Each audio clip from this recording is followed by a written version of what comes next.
கிறிஸ்துவில் அன்பானவர்களே, இயேசு கிறிஸ்துவின் நாமத்திலே உங்களுக்கு வாழ்த்துக்கள். இன்றைய அனுதின உணவிற்காக கர்த்தர் நமக்கு கொடுக்கிற வார்த்தை யாக்கோபு 3ஆம் அதிகாரம் 17வது வசனம். பரத்திலிருந்து வருகிற ஞானமோ முதலாவது சுத்தம் உள்ளதாயும், பின்பு சமாதானமும் சாந்தமும் இணக்கமும் உள்ளதாயும், இரக்கத்தாலும் நற்கனிகளாலும் நிறைந்ததாயும், பட்சபாதம் இல்லாததாயும், மாயமற்றதாயும் இருக்கிறது. எப்படி பாருங்க, பரத்திலிருந்து வருகிற ஞானம், அதாவது பிதாவினிடத்திலிருந்து வருகிற ஞானம், பரலோகத்திலிருந்து வருகிற ஞானம், சியோனிலிருந்து நமக்கு கொடுக்கப்படுகிற ஒரு ஞானம். ஞானம் பெற்ற பிள்ளைகளாக நாம வாழணும் அப்படின்னு கர்த்தர் விரும்புறார். சரி, அப்ப இந்த ஞானத்தை நாம பெற்றுக்கொள்ளணும் அப்படின்னா நம்முடைய இருதயம் எப்படி இருக்கணும் அதை பார்க்கணும்ல. சும்மா எல்லாருக்குள்ளேயும் அந்த ஞானம் வந்துருமா?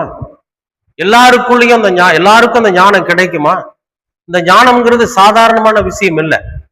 இந்த ஞானம் எப்படிப்பட்டதுன்னு சொல்றாரு பாருங்க, அது சுத்தம் உள்ளது முதல்ல. அப்ப ஒரு சுத்தம் உள்ளதை பெற்றுக்கொள்ள அதை பெற்றுக்கொள்ளுகிற பாத்திரமும் சுத்தம் உள்ளதா இருக்கும். உண்மையா பொய்யா? நீங்க யோசிச்சு பாருங்க.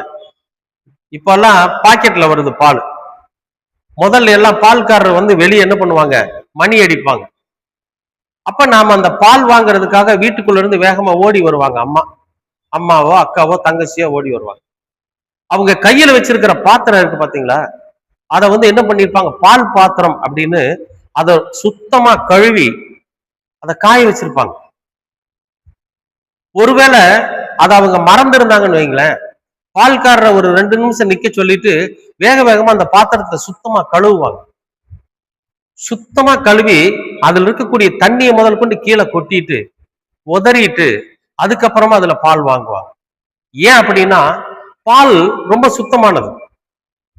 அது வாங்கக்கூடிய பாத்திரம் அசுத்தமா இருந்துச்சுனாக்கா அந்த பால் கெட்டு போயிடும், அந்த பால் வாங்கி பிரயோஜனம் இல்லாத போயிடும்.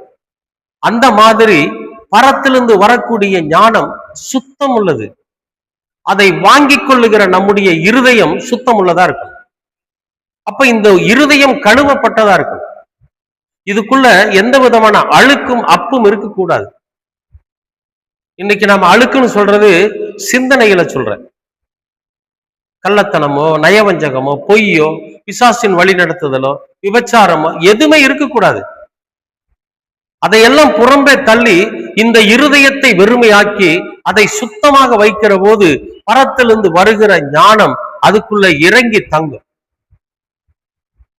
ஏன்னா அந்த ஞானமும் சுத்தம் உள்ளது. அது பிதாவாகிய தேவனிடத்திலிருந்து வருகிற ஞானம். அந்த ஞானம் பரிசுத்தம் உள்ளது. அதனாலதான் ஆவியானவரை கூட நம்ம பரிசுத்த ஆவியானவர்னு சொல்றோம். இந்த ஞானம் பரிசுத்தமா இருக்கும். ஆனா இந்த ஞானத்தை பத்தி சொல்றாரு பாருங்க, முதல்ல அது சுத்தமா இருக்கும், அப்புறம் நமக்கு சமாதானம் இருக்கும். அந்த ஞானம் நம்முடைய இருதயத்துக்குள்ள வந்துட்டா நமக்கு சமாதானம் இருக்கும், சாந்தமா இருப்போம், இணக்கமுள்ளதா இருப்போம், இணக்கமுள்ளவங்களா இருப்போம். யாரிடத்திலையும் நாம வேறுபாடு பார்த்து யாரிடத்திலையும் சண்டை சச்சரவு இல்லாம ரொம்ப அமைதியா அன்பா எல்லாத்தையும் அரவணைச்சு போறவங்களா இருக்கும், சமாதானமா இருப்போம். ஒரே ஆரவாரப்பட்டு குதிச்சு கொந்தளிச்சு இல்லாம சாந்தமா இருப்போம். இரக்கத்தாலும் நற்கனிகளினாலும் நிறைந்தவர்களாய் மற்றவர்களை பார்த்து இரக்கம் கொள்றது. ஐயோ இவங்க இந்த நிலைக்கு ஆயிட்டாங்களே அப்படின்னு ஒரு இரக்கம். அந்த இரக்கத்தின் பலனா அவங்களுக்கு உதவி செய்யறது நல்ல கனி கொடுக்கிற காரியம்.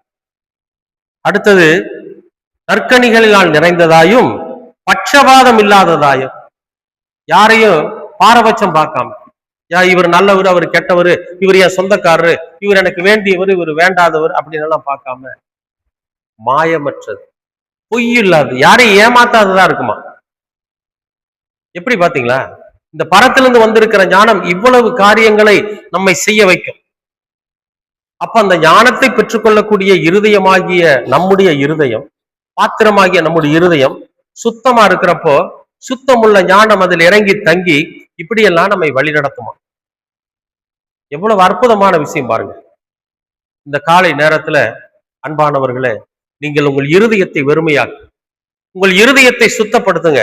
அதுல பரத்திலிருந்து வருகிற ஞானத்தை பெற்றுக்கொள்ளுங்க. நீங்களும் சமாதானத்திலும் அன்பிலும் பாரபட்சம் இல்லாமையிலும் எல்லா விதத்திலும் இரக்கத்திலும் நற்கனி தருவதிலும் சமாதானத்திலும் நிலை பெற்றவர்களாக இருப்பீங்க. விசுவாசிக்கிறீங்களா? உங்கள் இருதயத்தை சுத்தமாக்கி பரத்திலிருந்து வருகிற ஞானத்திற்கு திறந்து கொடுங்க. நீங்கள் அற்புதத்தை காண்பீர்கள். கர்த்தர் உங்களை ஆசீர்வதிப்பார். அன்பின் பரலோக பிதாவே, நல்லதொரு காலை பொழுதிற்காக நன்றி. இந்த நாளை ஆசீர்வதித்து கொடுத்ததற்காகவும் நன்றி. ஒவ்வொரு நாளும் உம்முடைய வார்த்தைகளை தியானித்து அதன் அர்த்தங்களையும் அதிலிருந்து ஒரு சில காரியங்களையும் நாங்கள் புரிந்து கொள்ள கர்த்தர் கிருபை பாராட்டி இருக்கிறீர். அதற்காக நன்றி. எங்கள் இருதயத்தை சுத்தப்படுத்தி உம்மிடத்திலிருந்து வருகிற ஞானத்தை பெற்றுக்கொள்ள நீர் எங்களுக்கு கிருபை பாராட்டு. எல்லாவற்றையும் எங்களது இரட்சகராம் இயேசு கிறிஸ்துவின் வழியாய் கேட்கிறோம் நல்ல பிதாவே. ஆமேன், ஆமேன்.